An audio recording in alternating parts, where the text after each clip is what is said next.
à Elisabeth May il y a 2 ans, il y a 1 an plutôt, qu'elle parlait du pipeline Keystone, mais ça s'applique à tous les projets de pipeliniers ou même au transport par rail. C'est que le diluant qui est utilisé pour faire du bitume vient souvent d'Arabie Saoudite. Donc, le bitume qu'on produit, il n'est pas 100% canadien, puis finalement, ce n'est pas vraiment une question de sécurité énergétique tant que ça, puisqu'on doit importer beaucoup de diluants de l'étranger pour justement diluer le bitume. Donc, elle avait tout à fait raison, ça n'a pas été mentionné jusque-là. Ici, on voit encore une autre prévision, mais avec les deux techniques. Ça c'est l'extraction à ciel ouvert. Et ça, c'est l'extraction souterraine, in situ. On peut voir que la proportion va en croissant pour la technique souterraine. Et maintenant, on a encore les deux types de bitume. Mais là, on a le bitume qu'on dit valorisé, qui est représenté aussi en orange là.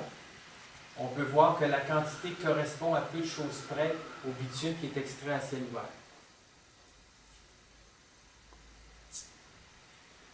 Encore la même chose, mais ça c'est le gaz naturel qui est demandé pour extraire les bitumes des sables bitumineux.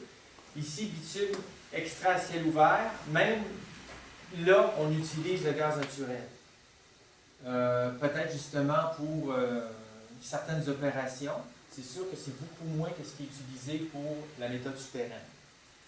Et le bitume valorisé, comme pour faire fonctionner des usines, utilise aussi le gaz naturel. Parce que le gaz naturel, ils en ont déjà en Alberta, et il y en a beaucoup dans le nord-est de la Colombie-Britannique. Donc, ils n'ont pas besoin d'aller très très loin pour aller récupérer. Puis l'Alberta fournit pratiquement, je crois que c'est 70% de sa production de gaz va à l'Alberta. La Colombie-Britannique, Colombie-Britannique, oui.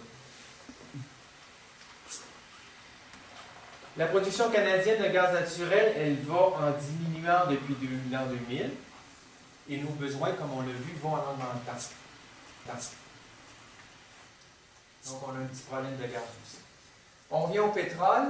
Ça, ce sont les flux à l'échelle, les flux pétroliers, le pétrole brut, de l'Alberta vers les États-Unis. Et en ce qui concerne l'est du continent, on peut voir qu'il y en a une partie qui vient de l'étranger et qui va vers l'intérieur du continent.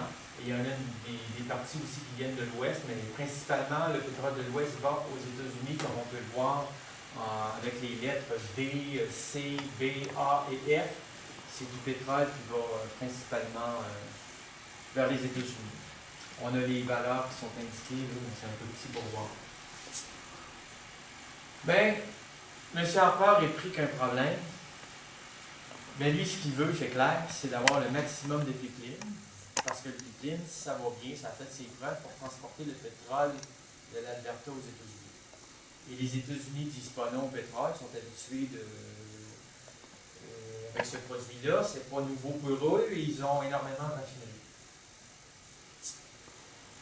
Et c'est ce qu'on peut voir sur le graphique, c'est que les différents modes de transport du pétrole de l'Ouest, c'est les pipelines. Il y a les navires, le chemin de fer et le transport par camion qui est indiqué là, qui n'est pas encore visible en 2013, mais qui pourrait devenir visible en 2014, 2015, 2016. Parce que maintenant, parce que les différents projets pipeliniers sont arrêtés, si on a besoin du camion, puis déjà il y a beaucoup de camionnage entre l'Alberta et le Dakota et d'autres États américains qui sont à proximité. Donc, c'est juste pour vous indiquer que c'est vraiment les pipelines, le gros du pétrole qui est transporté sur le continent en provenance de l'ouest du Canada, c'est les pipelines. Là, pour acheminer, là, tout ce qui est en tireté, ce sont des projets. Comme on peut voir, le projet Énergie-Est part d'Edmonton. Ici, c'est la côte qui est ici, Montréal, Québec, Saint-Jean, Nouveau-Brunswick. Ici, on mentionnait qu'il devait être effectif en 2017 et la capacité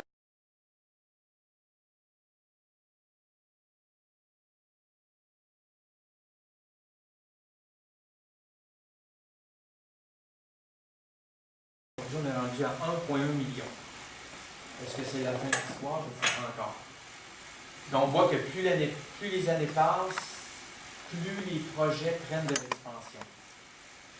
Donc, on a le projet Keystone ici vers le centre des États-Unis, puis le projet Kinder Morgan, il y a le projet Northern Gateway vers l'océan Pacifique, vers la Colombie-Britannique. Ça, c'est tous des projets qui sont pas encore faits? Ou Qui ne sont pas encore faits. OK, mais ils sont faits. Qui sont prévus. Et là, on a une autre version de ces projets-là, une version 2014. On peut voir que le projet là, est prévu pour 2018 avec une capacité de 1,1 million de barils par jour. Donc, c'est intéressant de revoir les rapports à quelques années d'intervalle pour essayer de comprendre ce qui se passe, pour bien saisir l'importance. Et puis, eux, les pécuniers, ils ont une façon simple de le représenter. Je vais vous montrer tantôt. Ça, c'est le projet Keystone. Ça, on a une petite caricature. On voit Obama et Harper. Et puis, c'est sûr qu'Obama, depuis quelques années, on ne peut pas dire qu'il était chaud à l'idée de traverser, surtout le Nebraska. Il y a beaucoup d'eau, beaucoup d'aquifères, là, puis pas intéressé à ce que ça passe là. Mais... Donc, c'est pour ça qu'il résiste un peu, tandis qu'Harper, lui, est plutôt là, puis il dit oui, il n'y a pas de problème, M. Obama. C'est en plus, il y a un traité de libre-échange qui fait en sorte que quand on fournit du pétrole ou du gaz aux États-Unis, on est tenu de maintenir cette proportion de gaz vers les États-Unis. Donc, c'est un traité qui nous, parce qu'il y a un traité à trois, avec le Mexique, les États-Unis et le Canada. Le Canada est le seul qui a finalement des obligations envers les deux autres États, tandis que le Mexique et les États-Unis n'ont pas d'obligations envers le Canada. C'est un traité qui n'est pas symétrique, mais qui fait en sorte que ce soit du gaz ou du pétrole, même si on produit du gaz au Québec, si on décide d'exporter le gaz aux États-Unis, on ne peut plus arrêter d'exporter du gaz aux États-Unis. Autrement dit, si nous on a besoin de ce gaz-là, non, le traité dit nous d'abord, vous à la fin. Vous prendrez ce qui reste. Donc, c'est un traité qui fait en sorte que le traité qu'on appelle aussi de sécurité énergétique, c'est un traité qui, au niveau politique, au niveau économique, entraîne beaucoup de choses. Et il faut lire le traité dans les lignes, dans le texte, pour comprendre tout ce que ça implique. Mais je ne suis pas spécialiste non plus des traités de libre-échange, loin de là. Évidemment, Keystone a été refusé par Obama. Obama il a fait son veto là, en 2015. Évidemment, tout le monde le regarde comme s'il était bouché des deux oreilles, mais je pense qu'il a compris que ce ne serait pas bon pour la planète. Et ça, c'est le graphique que je voulais vous montrer tout à l'heure, où on peut voir en fonction du temps, de 2012 à 2030, les différents projets sur la table. Ça, c'est la production de pétrole qui est prévue. Donc, comment on va le sortir?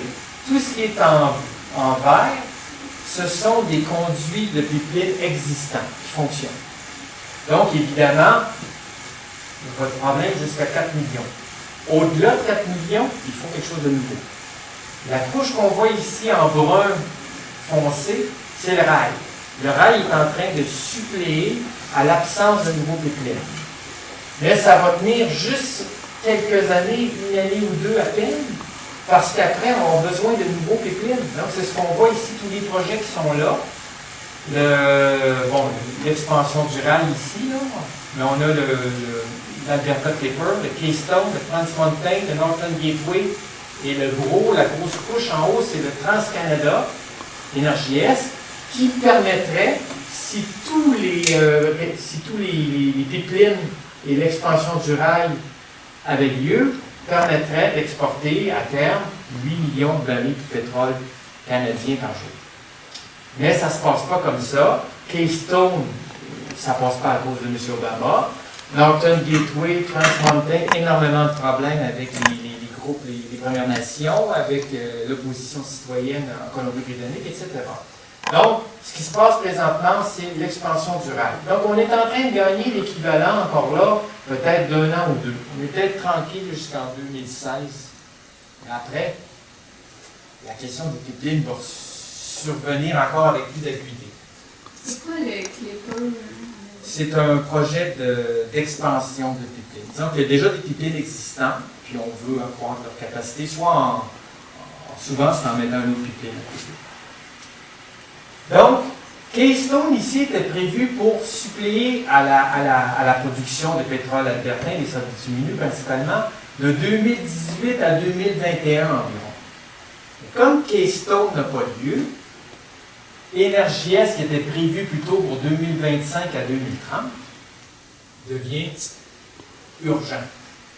Parce qu'ici, ce sont les projets de la Colombie-Britannique qui sont aussi mis sur la glace. C'est comme si le projet Keystone, qui avait déjà des années, on en parle, ça fait presque 10 ans, et bien là, Énergie-Est, 10 ans plus tôt, il faut qu'il revienne.